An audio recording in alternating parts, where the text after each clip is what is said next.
we will guide you through how to change Photoshop brush color. Quick disclaimer, skipping a single step will affect your final result, so you need to follow this step-by-step guide carefully. If this guide helpful, don't forget to like and subscribe. First, don't forget to comment if you still need our help or want to ask something, and we will reach you as soon as possible. Second, select the brush tool from the Photoshop toolbar or press the B key to activate it quickly. Locate the overlapping foreground and background color swatches near the bottom of the toolbar and notice which color is displayed in front. Click the foreground color swatch to begin selecting a different painting color. The color picker window will open, showing several controls for finding the exact color you want.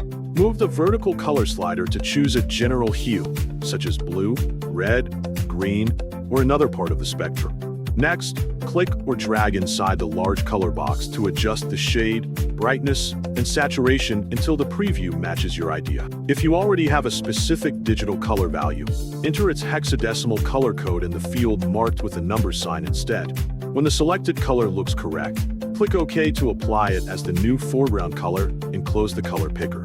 While using the brush tool, hold the Alt key whenever you want to temporarily switch to the eyedropper tool without leaving your current brush. With the Alt key held down, click a visible color on the canvas to sample it. Then release the key and notice that the sampled color becomes the new foreground color. Press the X key to swap the foreground and background colors whenever you want to move quickly between the two stored choices. Press the D key to reset both swatches to their defaults, placing black in the foreground and white in the background. If the brush color appears too strong or you want a transparent painting effect, adjust the brush opacity value in the options bar near the top of the workspace.